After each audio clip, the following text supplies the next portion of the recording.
Et bonjour à toutes et à tous pour ce webinaire de rentrée de l'Europe des communes. Merci d'être si nombreux, si nombreuses. On avait plus de 700 inscrits pour ce premier webinaire de septembre, un webinaire qui est dédié à la revitalisation des centres-villes, qui concernera les opportunités et les financements européens avec plusieurs de nos partenaires emblématiques, la Banque des territoires, l'Agence nationale de la cohésion des territoires et Leader France. Je vous le rappelle dès à présent, si vous souhaitez poser des questions, n'hésitez pas à le faire dans le chat. On vous proposera un temps dédié en fin de webinaire pour discuter et répondre à vos questions. Vous pourrez par ailleurs retrouver nos différents supports sur le site. Pour recontextualiser un tout petit peu cette thématique de la revitalisation des centres-villes, avant de commencer avec nos différentes intervenantes, hein, il faut préciser un petit peu que la revitalisation elle-même, ce n'est pas un enjeu qui est explicitement cadré au niveau européen dans les textes. Pourtant, c'est un enjeu qui s'intègre assez naturellement dans les priorités européennes, notamment à travers le Pacte vert pour l'Europe, qui prend en compte notamment des enjeux liés à l'étalement des villes, aux questions de végétalisation, de transport.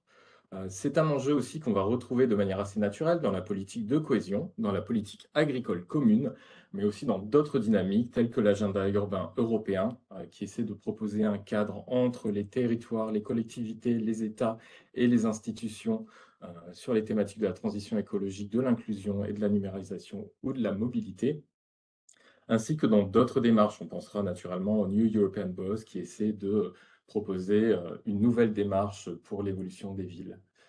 Avec ce petit cadre qui est posé, on peut disposer de différents outils, de différents financements, de différents leviers d'action. Et c'est de ça qu'on va vous parler aujourd'hui avec nos invités. On parlera tout d'abord du dispositif InvestEU qui va permettre de mettre en place des actions à l'échelle nationale et notamment dans le cadre du PVD+. On parlera naturellement de la politique de cohésion avec le FEDER, mais pas seulement, ainsi que du dispositif LEADER, donc au sein du Fonds européen agricole pour le développement rural.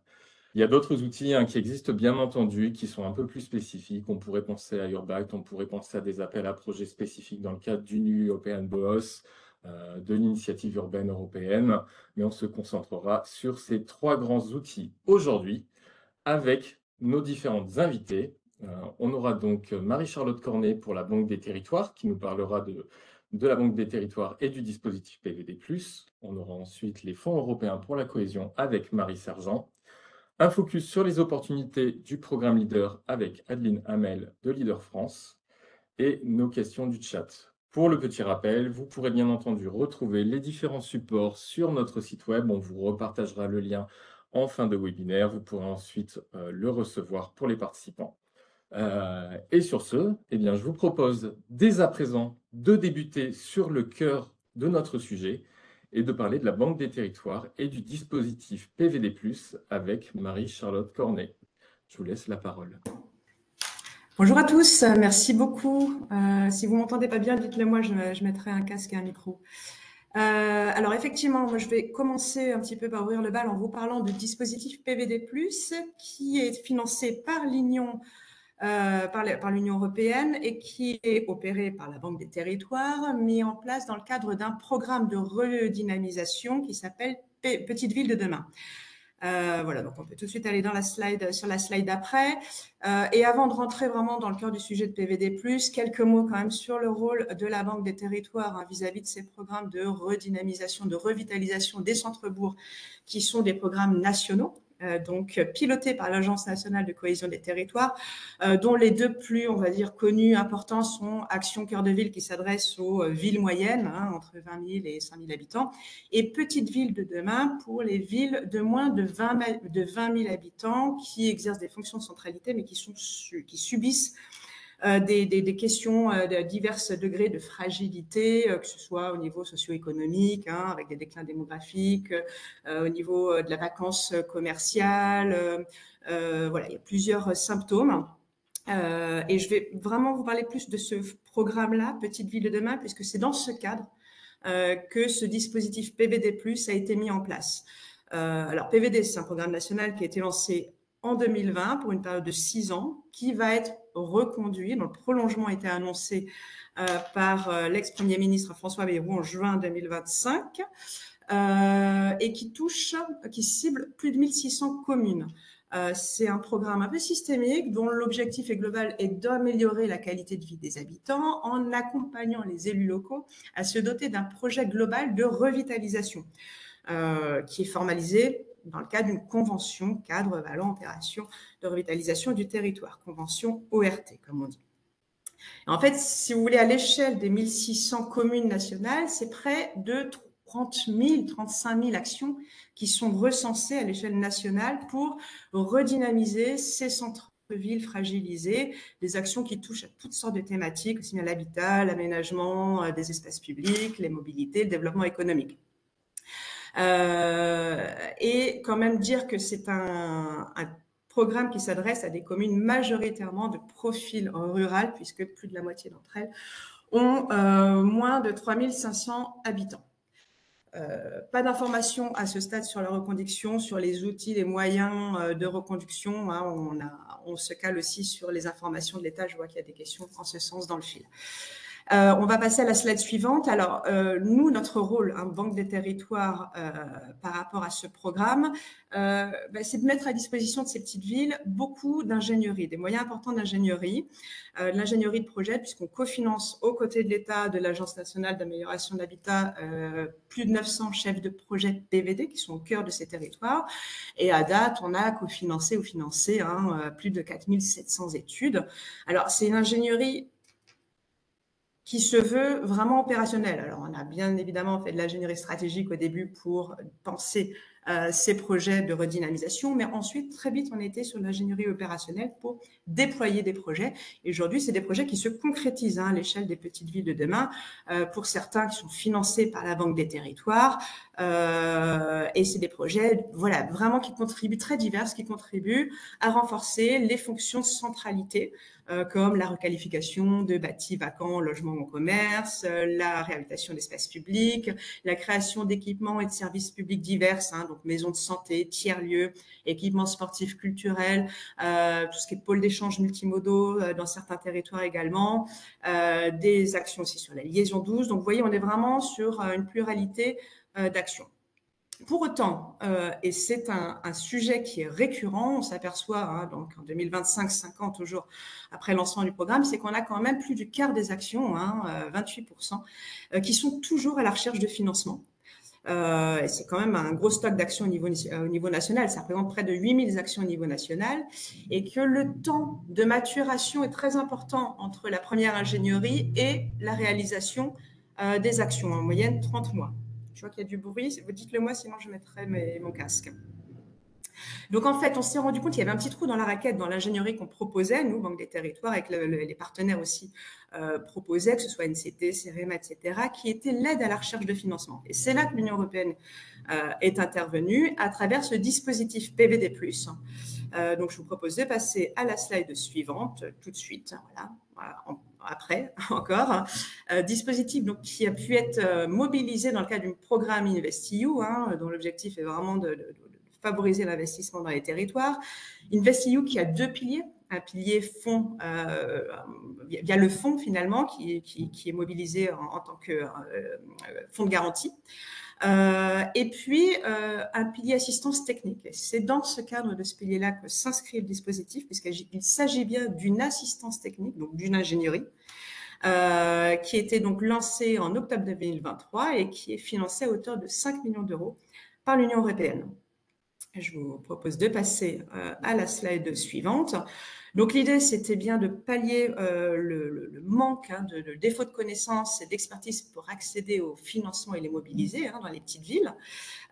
Et donc, en mettant à disposition de ces petites villes un appui en ingénierie pour aller chercher ces financements. Donc, il ne s'agit pas de financement en tant que tel, c'est pour aller aider les petites villes à chercher ces financements. Et l'intérêt de ce dispositif, c'est de travailler la qualité des projets. On prend les projets tels qu'ils sont, les petites villes, mais on va aller les aider à améliorer leur performance environnementale pour mieux, si vous voulez, mieux cocher les critères, les éco-conditionnalités de la plupart des financements aujourd'hui. Hein, on y reviendra en détail, mais le dispositif, la plupart des financements verts sont aujourd'hui conditionnés à des critères d'accès. Et donc l'idée, c'est de prendre les projets tels qu'ils sont, tout projet, et de travailler leur performance environnementale pour, au final, essayer d'avoir des financements verts. Donc ADEME, Agence de l'eau, etc. On va le voir juste après. Donc nous, on s'intègre, ce dispositif PVD+, s'intègre à plusieurs moments hein, de la maturité du projet. Très en amont, on va aller un petit peu cartographier les financements qui peuvent être disponibles, jusqu'au travail un peu technique, de recommandations techniques, hein, qui va être réalisé conjointement à la maîtrise d'œuvre ou au programmiste pour travailler sur des solutions techniques pour améliorer la performance du projet, et jusqu'à l'aide à la dépôt de dossiers de subvention. Je vous propose de passer à la slide suivante. Voilà, donc aujourd'hui, c'est près de 300 projets hein, qui ont été accompagnés à date, 170 missions d'accompagnement. On a eu plus de 200 hein, sollicitations des petites villes pour ce dispositif. Et un des volets étant le dépôt de dossiers de subvention. On a aujourd'hui déposé jusqu'à plus de 6 millions d'euros de demandes de financement, dont à date, hein, près de 4 millions d'euros déjà obtenus. Voilà, les autres étant en cours de merci d'instruction.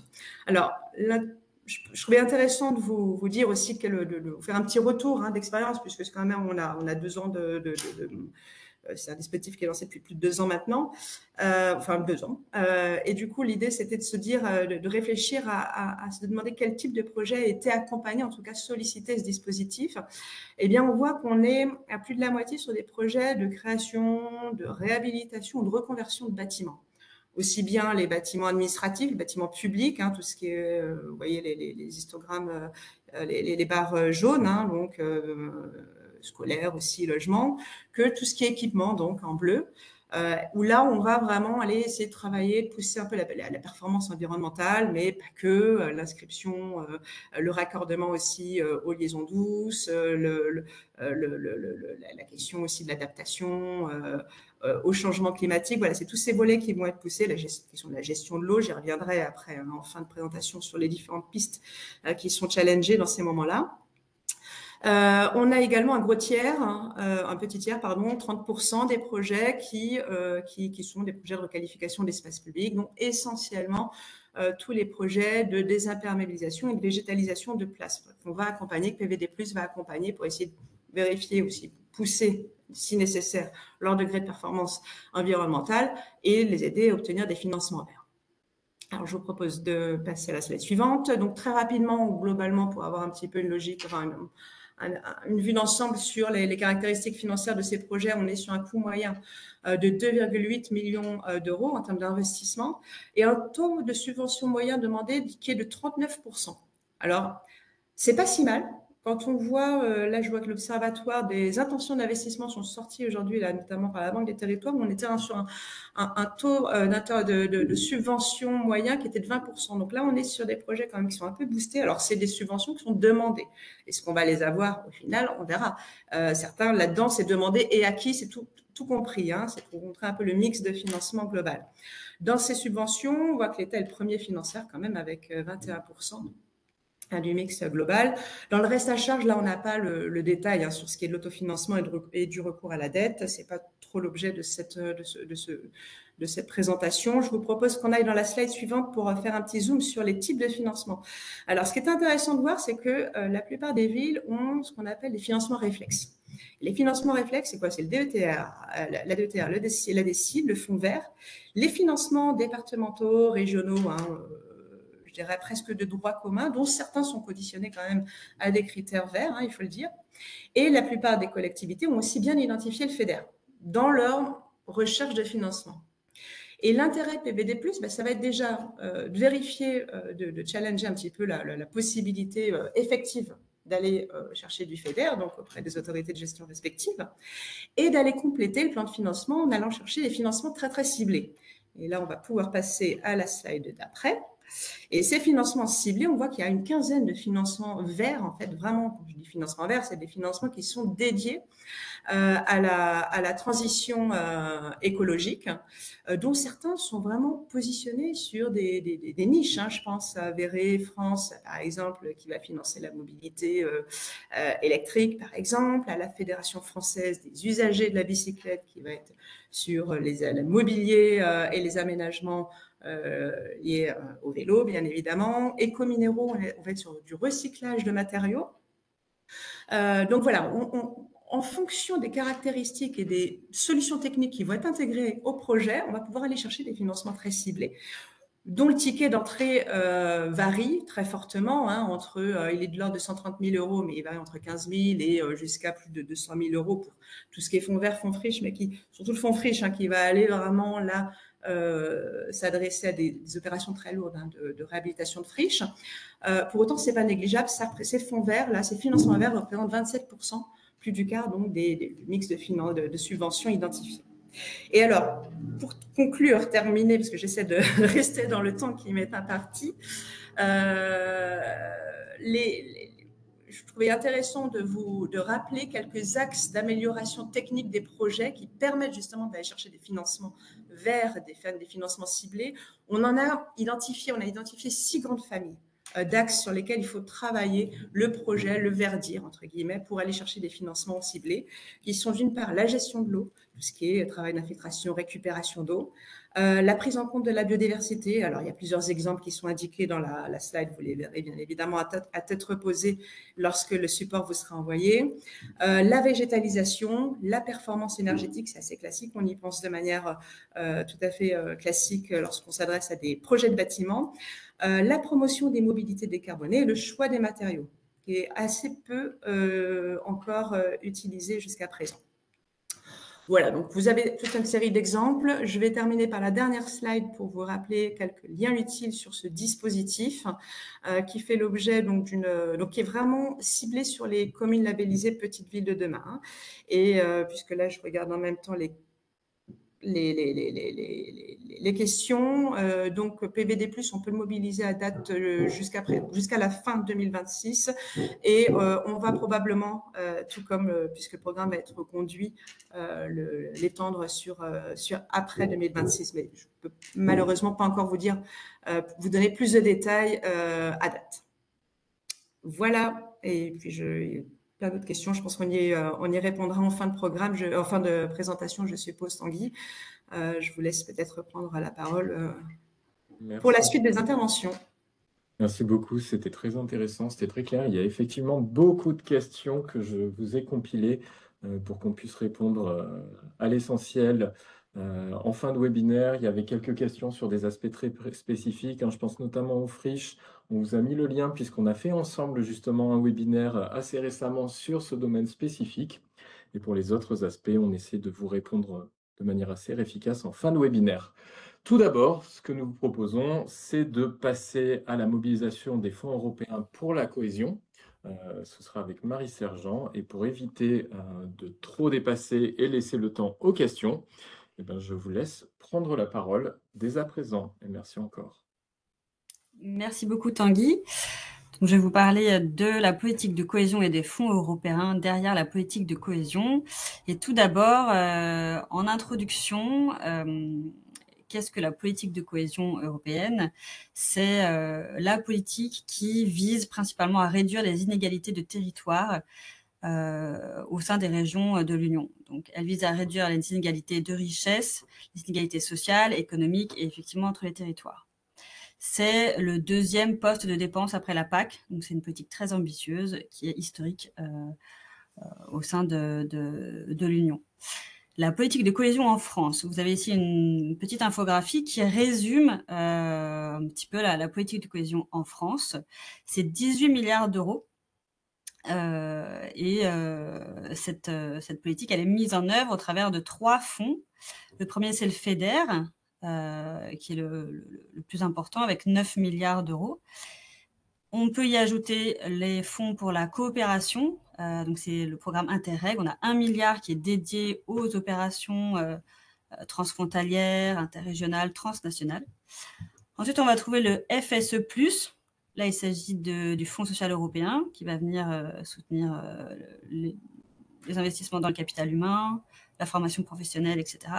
Et un dernier fonds qui est tout récent, qui s'appelle le Fonds pour une transition juste, le FTJ, là, qui est doté d'une enveloppe d'1 milliard d'euros et qui va venir financer des opérations sur quelques territoires particulièrement émetteurs en gaz à effet de serre d'origine industrielle. Donc là, on va venir vraiment précisément injecter des fonds pour la transition industrielle et le développement des compétences vers des énergies moins décarbonées, moins émettrices en gaz à effet de serre. Donc vous avez 3 fonds. Cette politique de cohésion intervient vers ces 3 fonds et elle intervient au titre de programme FEDER, FSE plus et FTJ. Il y en a 22 en France. Il y en a 3 qui sont gérés au niveau national par le ministère de l'Emploi, la DGEFP, et 19 qui sont des programmes régionaux. Ce sont les conseils régionaux qui sont autorités de gestion des programmes FEDER, FSE plus, FTJ. Et ces régions, elles ont différentes responsabilités. Elles sont celles de mettre en œuvre les fonds, de les contrôler et de veiller en fait au respect des règles. Et l'ANCT, en tant qu'autorité de coordination, veille un petit peu à l'échelon national à ce que tout ça se mette bien en œuvre et conformément aux règles. Et la politique de cohésion, pour finir sur l'aspect un peu thématique qu'on va voir, qu'on va détailler sur la slide d'après, c'est une politique ambitieuse en termes de moyens, mais aussi qui vient couvrir de nombreux champs des politiques publiques, puisqu'elle vient soutenir des actions dans la transition verte, les transitions numériques et socio-économiques, la recherche, l'innovation, etc.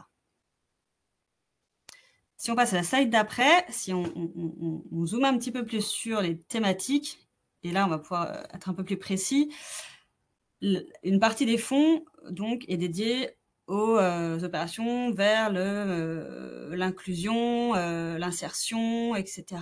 C'est le FSE+, 7 milliards. Ensuite, on a une partie des fonds FEDER, cette fois-ci, qui vont vers plutôt les actions d'accompagnement vers les entreprises, la recherche, l'innovation, la compétitivité, l'appui à l'export, etc. Ensuite, on a 3,4 milliards qui vont vers plutôt les objectifs de transition verte. Là, ça va commencer plutôt à intéresser notre sujet, parce qu'on va pouvoir soutenir des opérations qui concernent la mobilité douce, la mobilité durable, les aménagements urbains, la reconversion, la réhabilitation de friches, etc. Et puis ensuite, on a 3 objectifs un peu moins ambitieux, donc 1 milliard et 0,25 milliards. Et celui qui va nous intéresser, donc il y a le fonds de transition juste, j'en ai déjà parlé, et celui qui va véritablement nous intéresser le plus pour notre sujet, au-delà effectivement de l'objectif sur la transition verte, c'est une Europe plus proche des citoyens, c'est 1 milliard. Et c'est un objectif qui est, on appelle ça un objectif stratégique. Donc chaque programme décline ses montants et ses investissements au sein de ses objectifs. Et cet objectif-là, il vise véritablement à soutenir des projets de territoire, des territoires qui ont une stratégie territoriale intégrée. Et là, on va retrouver beaucoup d'opérations pour l'aménagement urbain, le développement rural, l'aménagement d'espace, la valorisation du patrimoine, etc., et notamment la revitalisation des centres-villes. Voilà, donc si on continue un petit peu sur cet objectif-là, vraiment plus proche des citoyens et ces financements qui sont un petit peu dédiés au territoire, la programmation actuelle 21-27 a davantage ouvert cette thématique en allant véritablement sanctuariser une partie des fonds européens vers à la fois le développement urbain durable. Vous voyez qu'il y a un seuil minimum de 8% du FEDER qui est dédié à l'échelle nationale à cette thématique, et aussi en ouvrant un petit peu le périmètre de la logique territoriale aux aspects ruraux. Avant, c'était sur la programmation précédente, on était plutôt vers des opérations de type urbain, et là, on va vraiment ouvrir aux zones rurales et qui souffrent de handicap naturel et démographique. Vous voyez le petit graphique sur la slide. on a la moitié effectivement des montants de ce milliard d'euros qui va être dédié au développement urbain, et l'autre moitié qui va être plutôt qui va couvrir d'autres territoires un peu plus spécifiques, donc tout ce qui concerne les fleuves, les massifs et aussi les territoires ruraux et les petites villes également.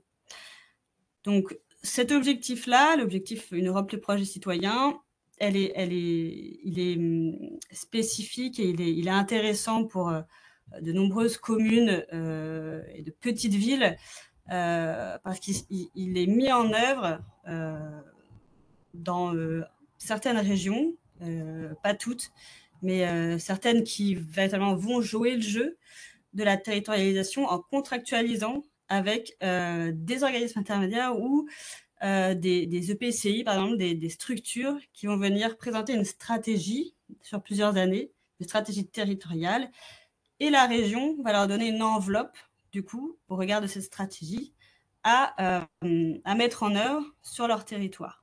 Donc, il y a vraiment l'aspect adaptation et territorialisation, adaptation aux spécificités de chaque territoire, avec cet objectif stratégique là qu'on appelle une Europe plus proche des citoyens, qui vient véritablement,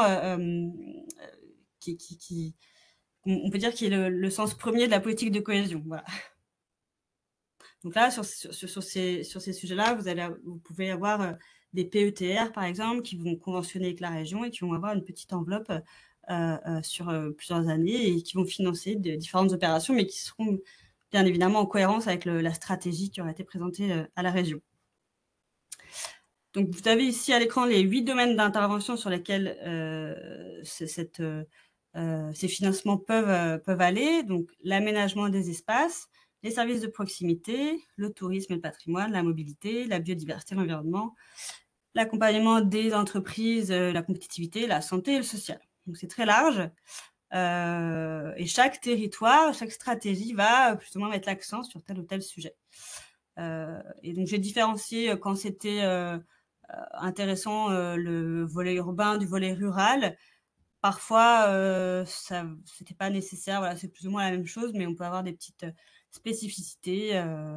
Voilà, si on regarde l'aménagement des espaces, on voit qu'effectivement, on peut venir financer l'aménagement de centres-bourgs, la reconversion d'espaces, la revitalisation de l'espace public, notamment dans les communes rurales, et sur les services de proximité également, le soutien des investissements territoriaux intégrés, le renforcement des capacités de gestion des DLAL, si ça vous parle. Voilà. Ça vous donne un petit peu un panorama de toutes les thématiques qui peuvent être financées. Là, j'ai identifié plusieurs projets qui pouvaient être intéressants et qui permettent d'être un peu plus concrets quand on parle de la politique de cohésion.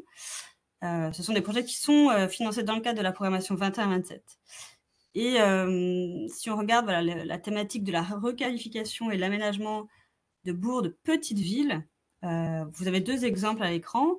Donc d'abord sur la commune d'Embrun, la requalification du haut de ville, et ensuite sur une autre commune un peu plus petite de 1200 habitants, la commune de Saint-Belin-d'Azy. Vous voyez que les taux de cofinancement sont très variables. On peut avoir un taux de cofinancement de 15%, 60%, 70%. Ça dépend de la région, ça dépend de l'appel à projet, ça dépend du plan de financement.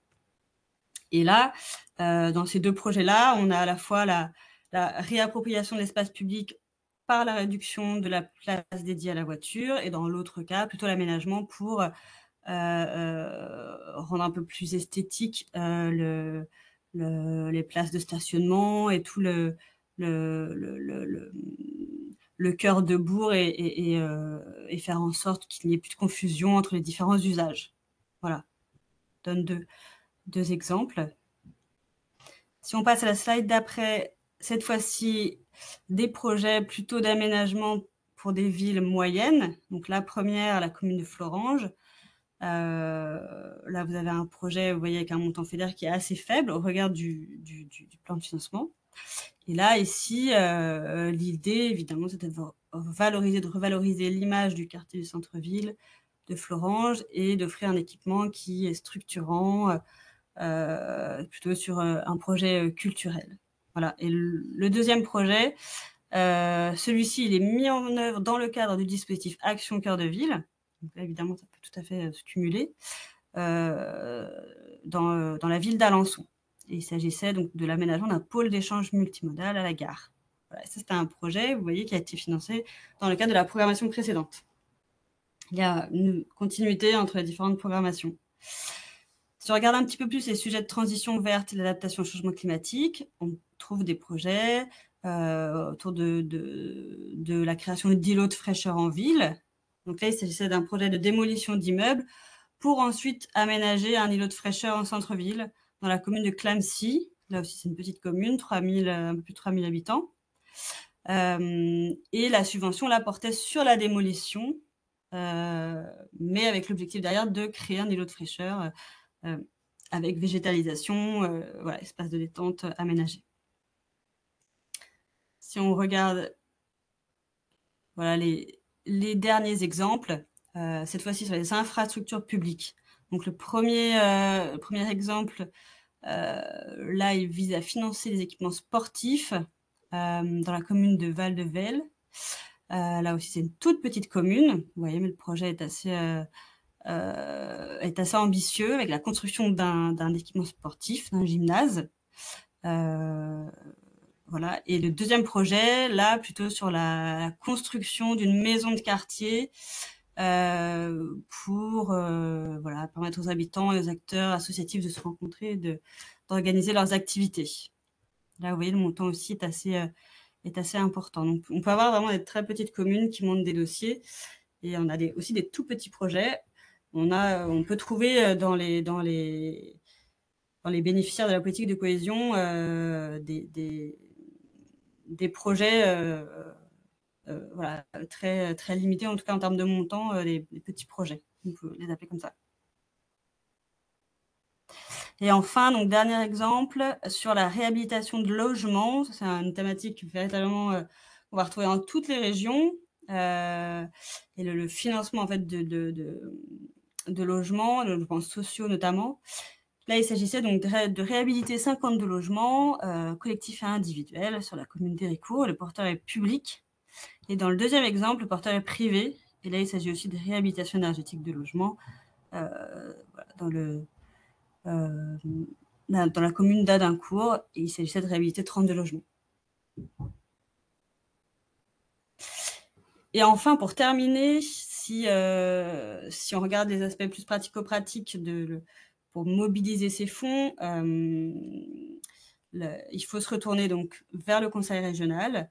Vous avez des équipes qui sont dédiées à l'animation sur ces sujets-là, qui sont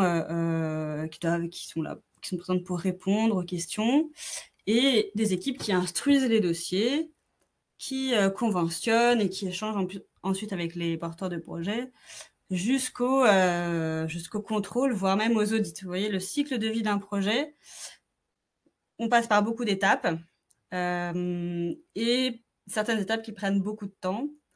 L'instruction prend énormément de temps. On peut parfois conventionner avec l'autorité de gestion alors que le projet est presque fini et on peut être payé parfois très longtemps. C'est vraiment l'écueil principal des fonds européens, avec celui d'être très bureaucratique. Il y a une charge administrative très lourde.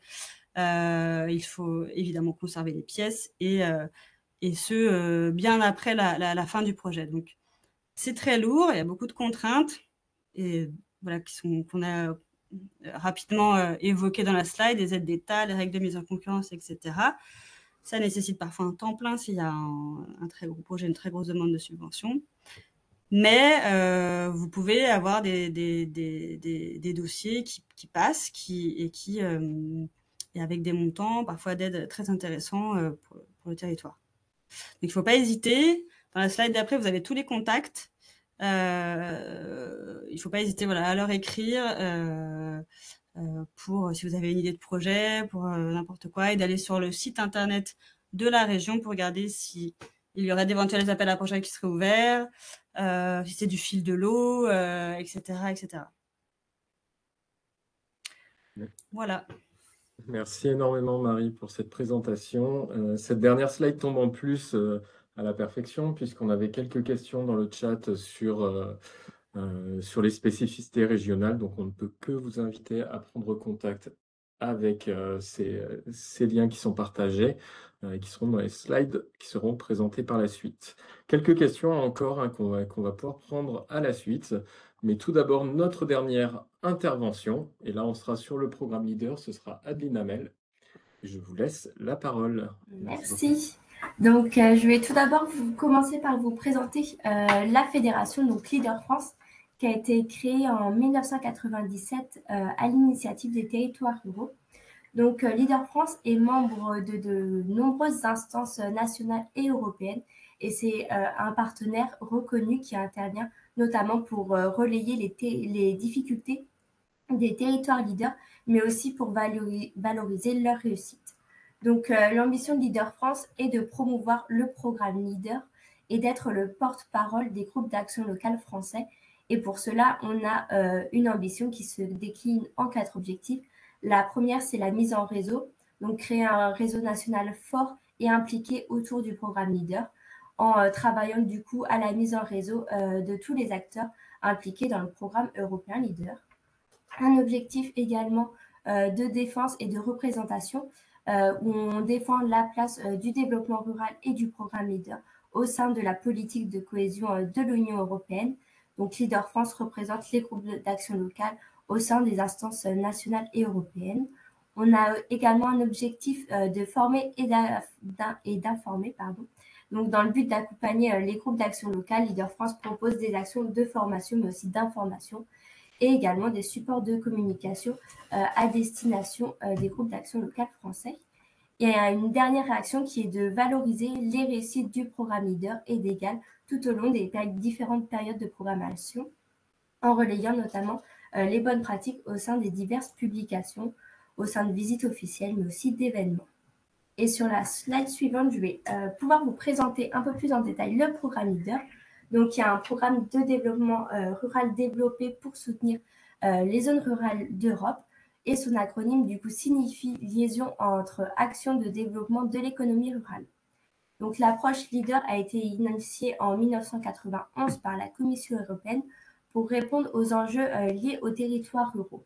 Donc, c'est vraiment le volet territorial du FEADER qui s'appuie sur la démarche du développement local menée par les acteurs locaux. Et à travers ce programme, la Commission européenne souhaitait donner la capacité financière et technique au territoire de développer une stratégie locale de développement concertée à travers une enveloppe notamment dédiée au territoire et qui est gérée par le territoire. Du coup, les décisions sont prises localement au sein d'un groupe d'action locale qu'on peut aussi appeler un GAL. Et dans la slide suivante, je vous présente les 7 principes de leader qui garantissent sa plus-value. Donc, on a tout d'abord le principe de stratégie locale de développement. Donc, chaque territoire leader doit déterminer un plan d'action pluriannuel et multisectoriel qui cible les priorités afin de développer son territoire. Donc, pour bénéficier d'un accompagnement du programme leader, un projet doit entrer dans la stratégie développée par le territoire. On a également le principe de démarche ascendante et participative. Donc, ce sont les acteurs du territoire qui proposent une stratégie territoriale cohérente avec les besoins, les attentes, les spécificités du territoire. Et ce sont ces mêmes acteurs qui vont être chargés de mettre en œuvre cette stratégie. On a également le principe de partenariat local public-privé de décision. Donc, formalisé au sein d'un groupe d'action locale qui représente les groupes d'acteurs du territoire qui décident du coup collégialement de l'attribution de leur enveloppe.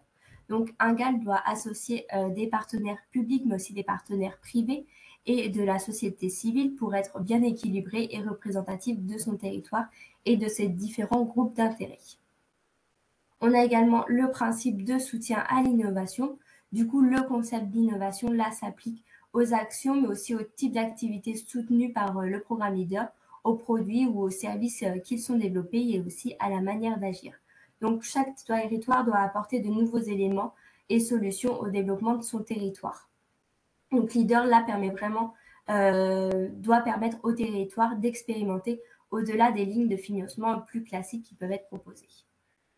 On a également le principe d'approche intégrée et multisectorielle. Du coup, il s'agit d'établir des liaisons entre les actions de développement local pour ainsi rompre avec une approche sectorielle des territoires en privilégiant une approche plus globale. On a également le principe de mise en réseau des différents acteurs. Du coup, le GAL a un réseau de partenaires locaux qui encourage les liaisons entre les autres acteurs locaux.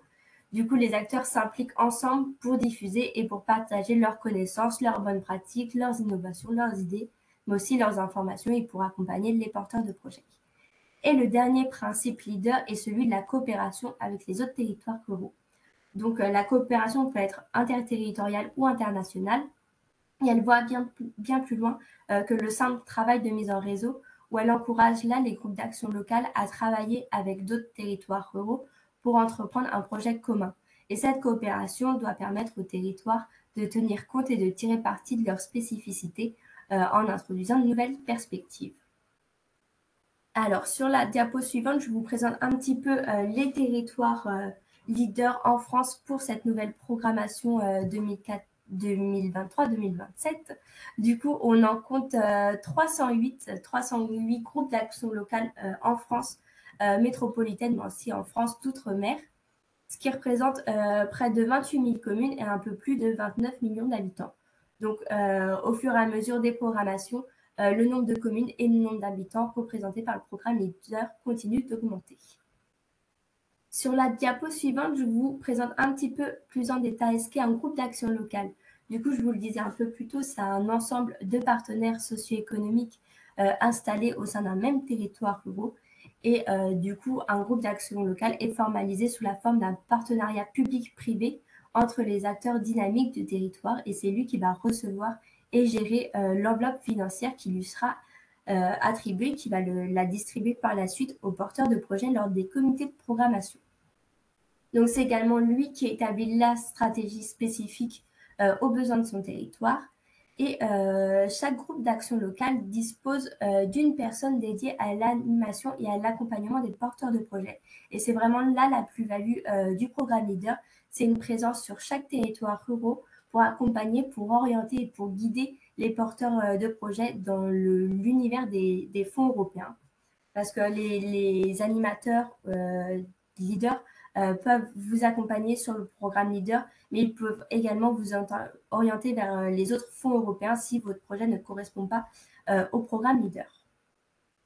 Et sur la slide suivante, je vous présente un peu plus ce que peut financer Leader, en tout cas les thématiques qui sont présentes au sein des stratégies locales de développement des 308 GAL. Donc, elles ont chacune une stratégie de développement local différente, mais on retrouve des thématiques présentes dans une majorité de territoires ruraux.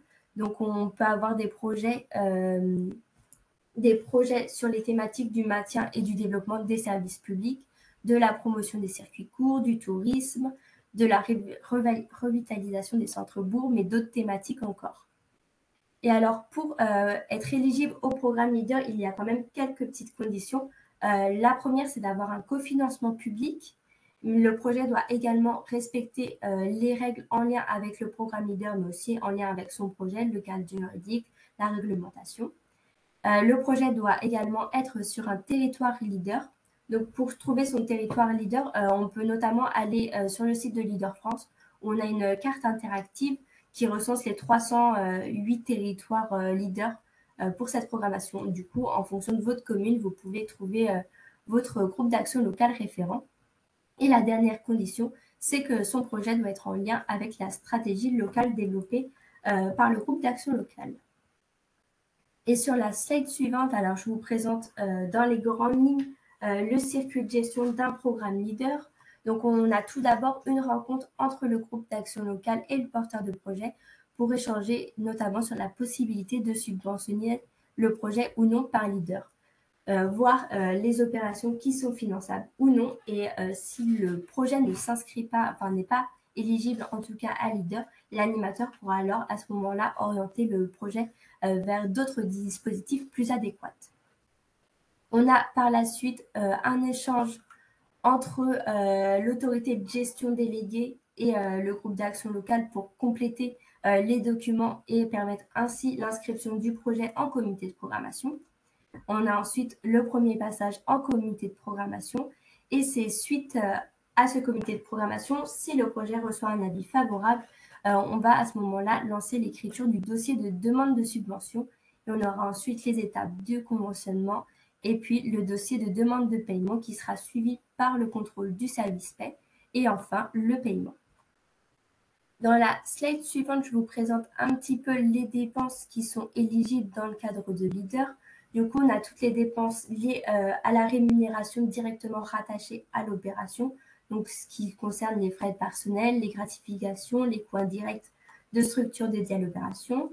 On a aussi les dépenses sur facture directement rattachées à l'opération, les prestations, la communication, le petit équipement.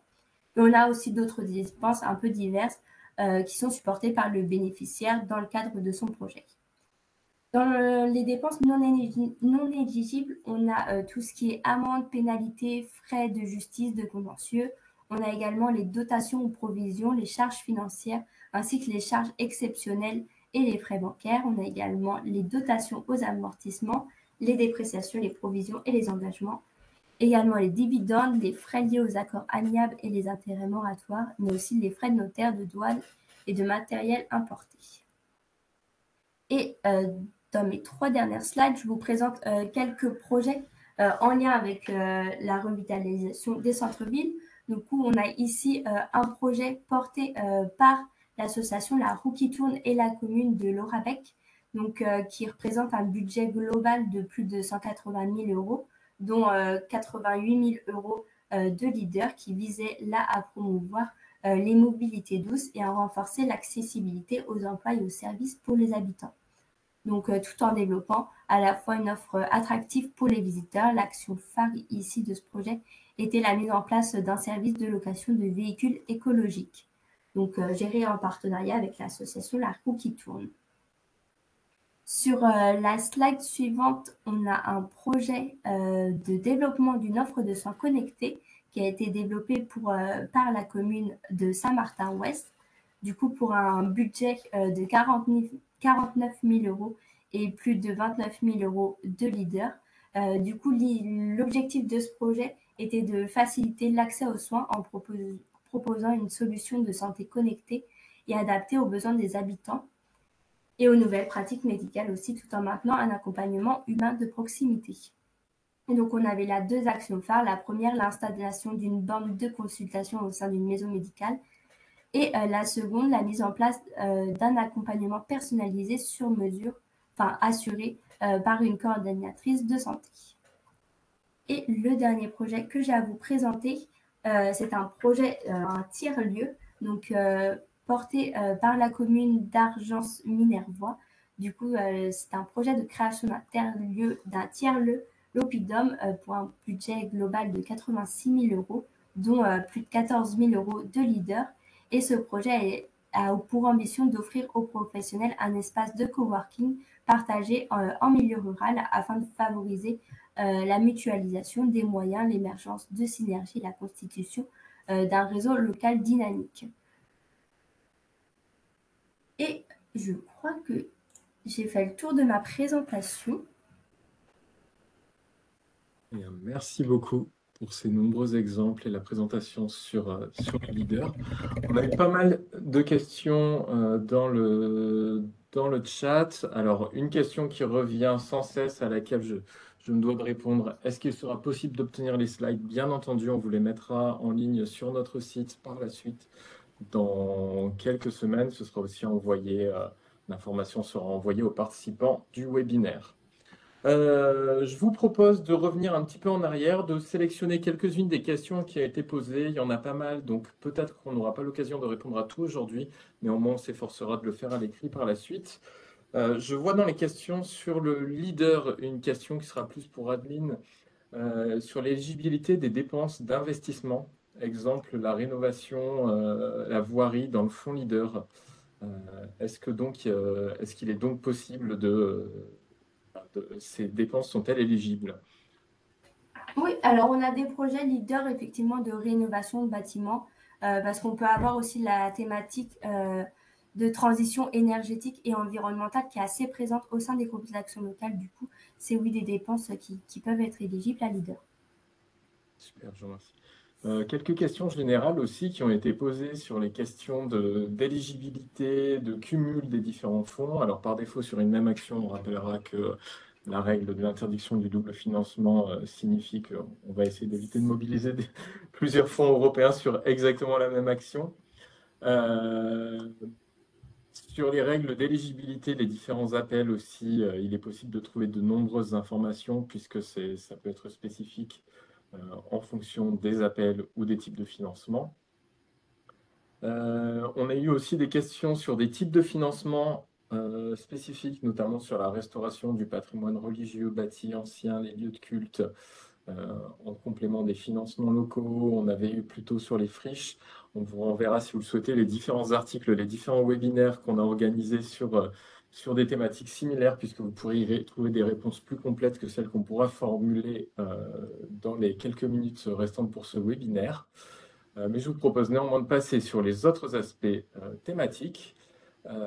Alors, parmi les questions pour la NCT, pour Marie Sergent, on nous a demandé s'il y avait des informations sur la consommation des enveloppes des fonds de cohésion à l'heure actuelle, à 2 ans avant la fin du programme actuel.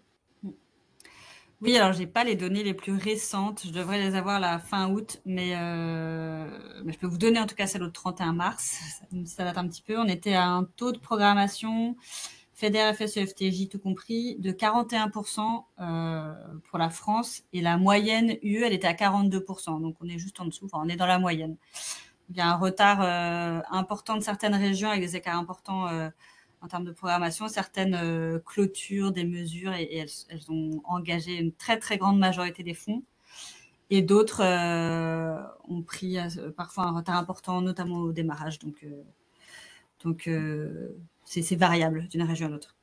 On ne peut qu'inviter les porteurs de projets potentiels à aller se renseigner auprès de leurs autorités de gestion. Tout à fait. Sur le financement FEDER, on nous a demandé s'il était possible de financer des projets de porteurs de projets privés individuels, par exemple un camping privé. Alors oui, c'est pas, il n'y a pas des projets sont portés par des collectivités, des communes, et puis d'autres par des entités privées, le secteur associatif aussi. Il n'y a pas de règles particulières. Après, il faut voir le projet qu'il y a derrière, si ça s'inscrit dans un appel à projet ou à minima dans les lignes du programme régional. De la même manière, sur d'autres exemples un petit peu spécifiques pour les équipements sportifs ou la construction d'une halle de marché en cœur de ville, je vérifiais pendant l'intervention et j'ai vu de nombreux exemples sur votre site, sur l'Europe s'engage en France. Donc j'imagine qu'on peut renvoyer aussi voir les exemples de cette manière. Tout à fait. Il ne faut pas hésiter à aller sur le site Europe en France qui est géré par la NCT. Vous trouverez de nombreux exemples de projets, notamment sur la revitalisation, mais aussi voilà, d'autres sujets qui peuvent peut-être vous intéresser, vous. On vous remettra de toute manière les différents liens suite à la publication de l'information sur ce webinaire avec le replay. Quelques questions aussi sur le dispositif PVD+. Alors, une première question qui était sur les éligibilités. Est-ce que les villes rattachées à des métropoles peuvent être concernées? Mais il y a 2 critères pour être éligible à un PVD+, déjà être labellisé petite ville de demain et que le projet figure dans la convention RT, donc dans le plan d'action. Et je me permets tout de suite de rebondir, il y a, voilà, comme la communauté de communes, en tout cas l'EPCI peut tout à fait faire la demande lorsque c'est lui qui a la compétence, à partir du moment où le projet est localisé dans une commune PVD, parce qu'effectivement, on a des conventions ORT qui rassemblent des communes PVD et des communes non PVD. Mais il faut bien être labellisé PVD pour pouvoir avoir accès à ce dispositif. C'était justement une des questions qui nous a été posée dans le chat. Comment faire pour être défini comme petite ville de demain? Est-ce que c'est possible actuellement? Bon, actuellement, j'aurais tendance à vous dire attendez, attendez la suite. Là, on est vraiment sur une phase il va y avoir une reconduction, hein, ça a été dit. En revanche, voilà, je ne peux pas en dire plus parce que je ne le sais pas, tout simplement. Mais c'est en train d'être défini. Donc, dès que vous aurez toutes ces infos, si vous voyez que vous êtes dans les critères déjà, les seuils de population avec les trajectoires qui sont vraiment, qui rentrent dans le cadre de ce programme, je vous invite absolument, oui, à candidater et de toute façon à vous faire connaître votre demande auprès de la préfecture et des départements, bien évidemment. Toujours sur le PVD+, justement, on nous demande aussi, on a plusieurs personnes qui nous demandaient les interactions avec Village d'Avenir. Village d'Avenir, enfin, c'est un programme, mais voilà, encore une fois, c'est comme Action Cœur de Ville. Là, on est sur un dispositif fléché PVD, Petite Ville de demain. Donc, il n'y a pas d'interaction Village d'Avenir. Alors, sur des questions opérationnelles qui vont concerner un petit peu tout le monde, et on finira sur quelques questions de ce type. Alors, sur le PVD+, on nous demande en quoi consiste le financement lui-même. S'agit-il du conseil pour les porteurs de projets, du financement de l'ingénierie? Oui, c'est une bonne question, hein. C'est pas forcément toujours très simple à comprendre. Donc là, l'Union européenne, la Commission finance l'ingénierie en tant que telle qui va être mise à disposition des communes. Et c'est une ingénierie donc financière dédiée à la recherche de financement. À la différence de certains financements type fonds vert, hein, je sais que c'était posé dans le fil des questions, qui lui va flécher l'ingénierie opérationnelle, certaines lignes d'études amont, par exemple.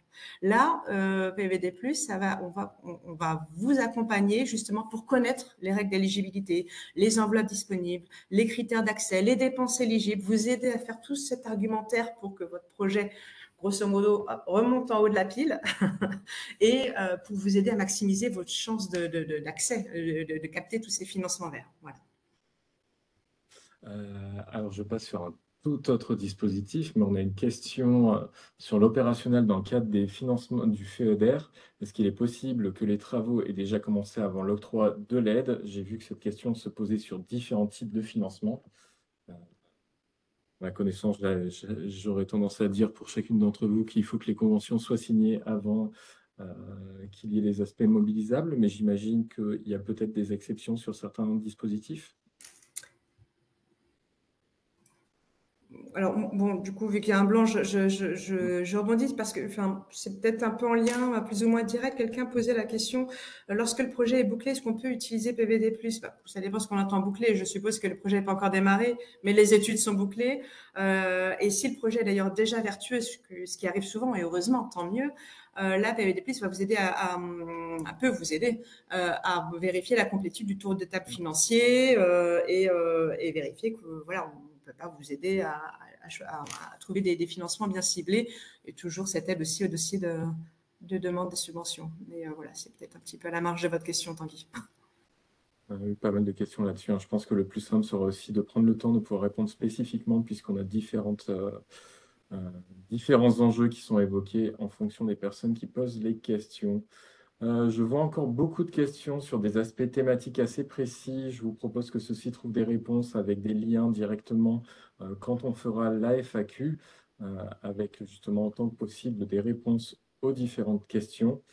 Alors, je ne sais pas si vous avez vu d'autres éléments dans le chat qui vous semblaient pouvoir trouver une réponse directe.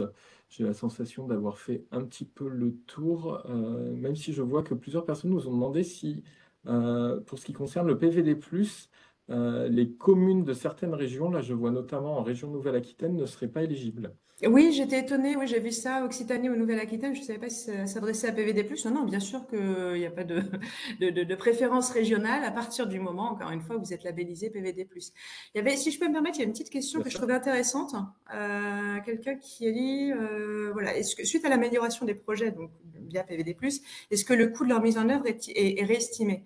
Donc c'est une très bonne question. Donc oui, il est réestimé, donc en lien avec la maîtrise d'œuvre, hein, qui est déjà normalement désignée, etc. Et l'intérêt, c'est de raisonner, d'avoir une approche en coût global. C'est-à-dire, on va se dire, un projet de haute qualité environnementale va certes coûter plus cher, mais d'une part, il sera mieux financé. Et d'autre part, vous allez avoir des gains dans l'exploitation. Donc, c'est ça qu'on essaie d'avoir, c'est tout cet argumentaire aussi qu'on essaie d'avoir pour aussi avoir un arbitrage de vos élus, favorable ou non, lorsqu'on a plusieurs scénarios possibles.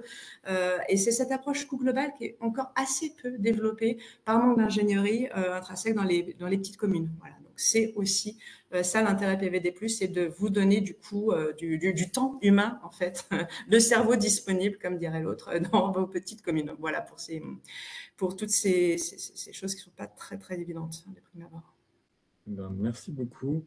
J'en profite tout de suite pour dire merci à toutes les trois, puisqu'on va essayer de respecter nos délais habituels de webinaire d'1 heure. Encore une fois, on vous transmet les questions pour qu'on puisse proposer des éléments de réponse complémentaires. Mais je vois que beaucoup des questions qui nous ont été posées aujourd'hui concernaient soit les dispositifs qui pouvaient être mobilisés sur des financements types, qu'il s'agisse de la politique de cohésion pour lequel on recommande bien entendu d'aller jeter un œil sur le site de l'Europe s'engage en France. On nous a demandé aussi où étaient les territoires où on pouvait retrouver d'égal et identifier les interlocuteurs. Le site de Leader France, si je ne me trompe pas, propose une carte et bien entendu pour le dispositif PVD+, avec la Banque des Territoires. On vous met tous les liens, toutes les présentations que vous retrouvez d'ici quelques semaines, enfin, d'ici quelques jours, on l'espère même. Et merci encore à tous les participants, toutes les participantes et surtout à nos intervenantes. Je vous souhaite une bonne journée. Merci encore. Merci beaucoup. Merci. Au revoir.